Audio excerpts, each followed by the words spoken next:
Good day, everyone. Welcome to Pre-Calculus Subject. I am Stephen Jacob Sona from STEM 11 Y1-19, and I am excited to be your teacher for this lesson. My goal is to create a supportive and engaging learning environment where everyone feels comfortable asking questions and sharing ideas. So, with that, let's get started. So, for today's video guys, we would tackle about circle. And then, we would turn the standard form to general form. So guys, sa standard form or circle, we have H, K, and syempre R. So, papaliwanag ko lang yung definition na itong dalawa. So, H and K is the point of the center of the circle wherein H is the x-coordinate of the center point and K is the y-coordinate of the center point. And then, R represents as the radius of the circle.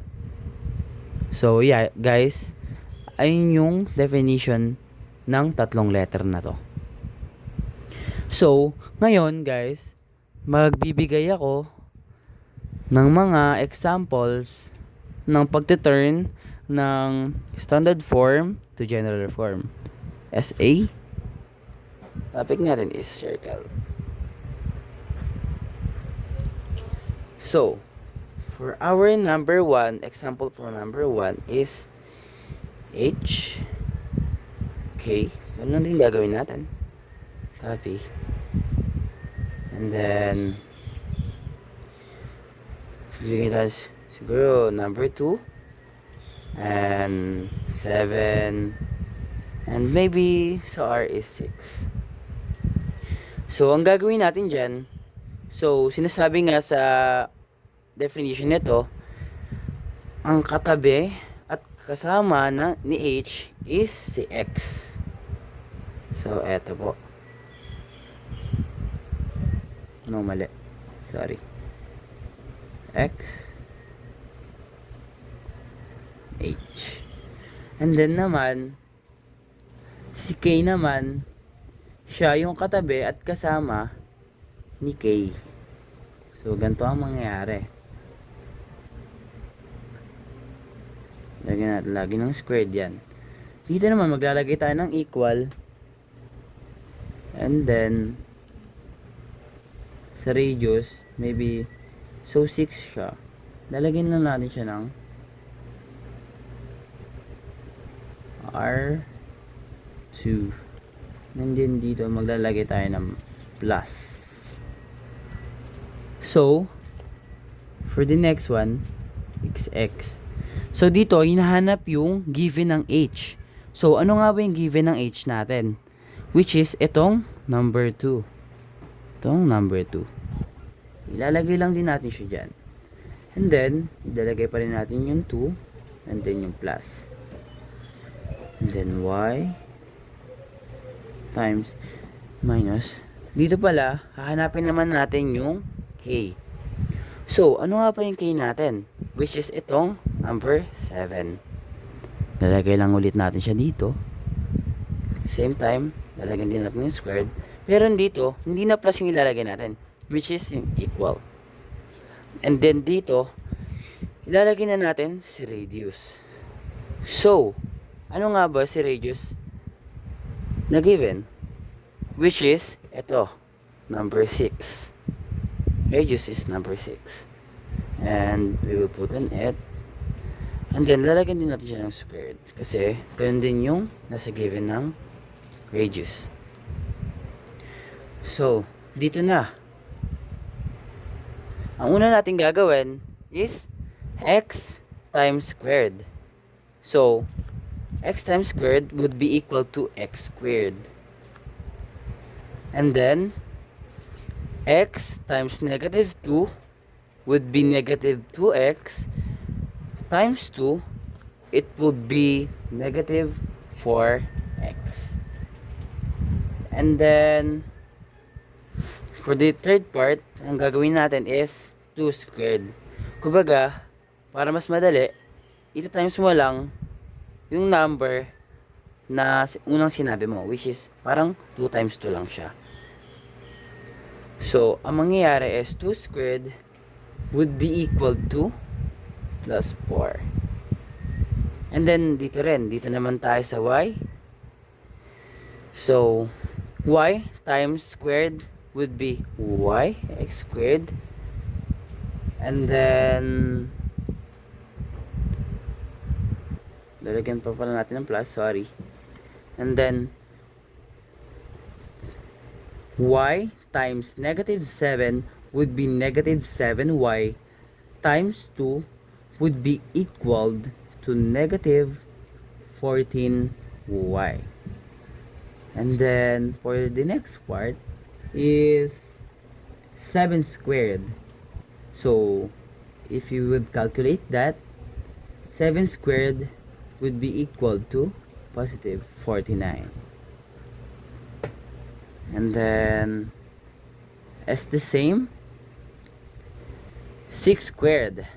So, the answer for 6 squared, which is our radius, is 36. So now, we would turn this one into general form. So, take note guys that we would always put first in general form dx and y, and then the first that we will going to put is number x.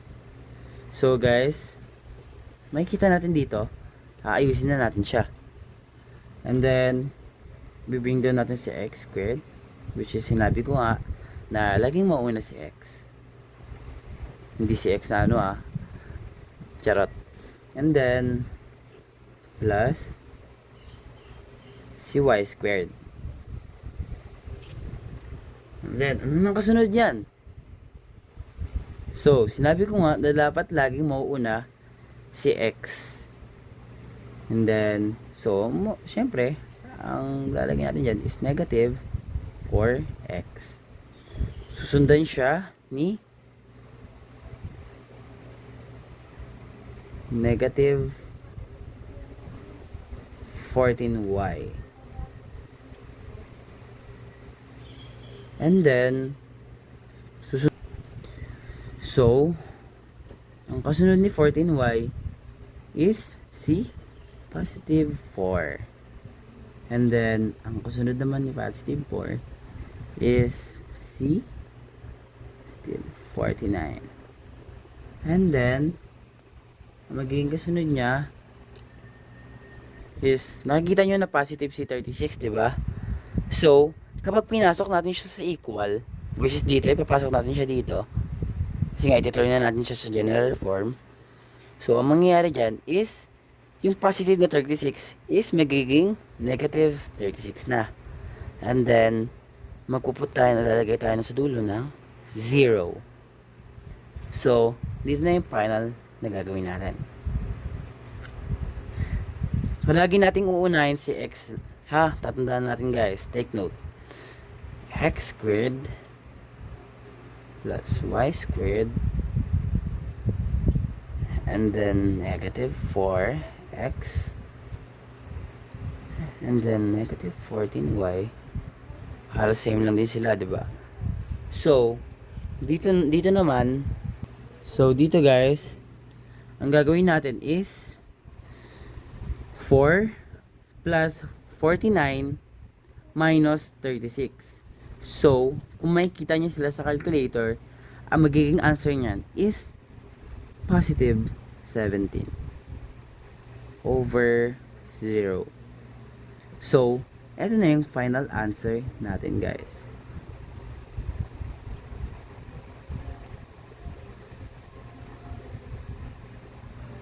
Ito na siya guys. So, for our number 2 example is H 0 K 0. And then R, 4. And then, for the next one, so kung makikita natin, 0, si H, and K. So, paano naman to? Ganito naman gawin natin ulit Gawin natin yung ginawa natin kaganina, which is yan. And then, squared plus y.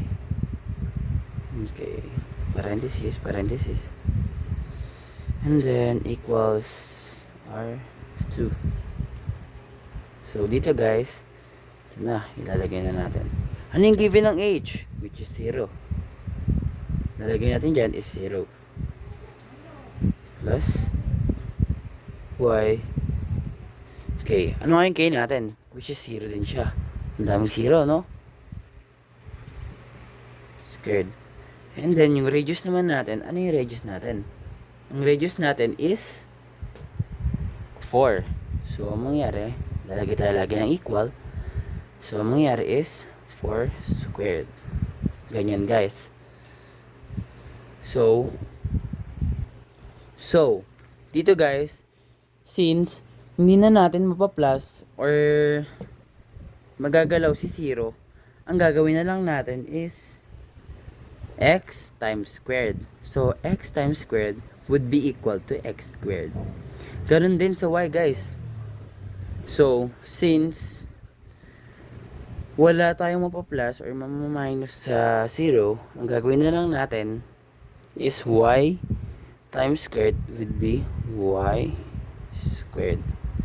So, lalagyan natin siya ng equal dito. So, sir, bakit nilagay natin ng equal dyan? Kasi, wala na tayong mapagpa-plus pa rito sa x squared at y squared kung ipapasok pa natin si 4 squared. So, ang gagawin na lang natin, hindi natin siya i-bring down. Ang gagawin pa rin natin sa kanya is 4 squared. So, 4 squared, kung i-calculate nyo siya, is ang mangyayari at kakalabasan niya is 16. So, ito na yung magiging final na sagot nating class. So guys, let's move on to our last example. For number 3, magiging h natin is, maybe we would think about 8. And then for our k, if we would think about negative 4 over 5. And our radius would be, I think, number 13? Yes, that's fine. So, guys, ganoon lang ulit. Gawin lang natin ulit yung ginawa natin kaganina, which is yung given and solution natin. And then y minus k, and then 2 equals r and 2. So, dito na. X. So, ano yung given ng h natin? Which is, ang given ng h natin is 8. So, lalagay lang ulit natin siya. And then plus y minus, ano nga ba yung k natin? Yung k natin is negative 4 over 5. So, ang gagawin natin dyan, since hindi pwedeng magtabi yung negative at saka negative, maglalagay tayo ng open parenthesis dito. Since kakasabi ko nga lang, hindi pwedeng magtabi ang negative at negative sa isang lugar lang. And then negative 4 over 5 squared. Huwag niyong kakalimutan lagyan ng squared palagi, class. And then equals. So, ano nga ba yung radius natin? Yung radius natin is 13. So, ang lalagyan natin is 13 squared. So, ayan guys. Dito, ang gagawin na lang natin dito is i-bring down natin si x, and then 8, 2, and then plus Ito na. Ang gagawin na lang natin dito is hindi na natin gagalawin si 8 kasi fix na yan. Ang gagalawin na lang natin is ito. So, kung ika-calculate mo si y minus negative 4 over 5 x squared, ang kakalabasan niya is parenthesis y plus 4 over 5. So, wala namang masyadong pagbabago. Pero, kung ika-calculate nyo itong part na to, is magkakaroon lang talaga na magiging positive siya. Kasi, kung makikita nyo dito guys, is negative and negative. So, negative plus negative equals positive. Sorry, negative times negative, it would be positive. And then, maglalagay na tayo ng equals dito kasi wala na tayong mapa-plus or mapapag-minus pa sa loob. Kahit ipasok natin si 13 squared. So, 13 squared, if ika-calculate nyo siya sa calculator nyo, ang kakalabasan niya is 169. So, ito na our final answer. So, that's all. I hope may natutunan kayo. Bye-bye! Well, that's all folks. I hope I didn't bore you to tears with all this topic. But seriously, I am really passionate about this topic. And I hope you find it as fascinating as I do. Thanks for being such a great audience. Shakuntala said, "Without mathematics, there is nothing you can do. Everything around you is mathematics. Everything around you is numbers." That's all. Thank you.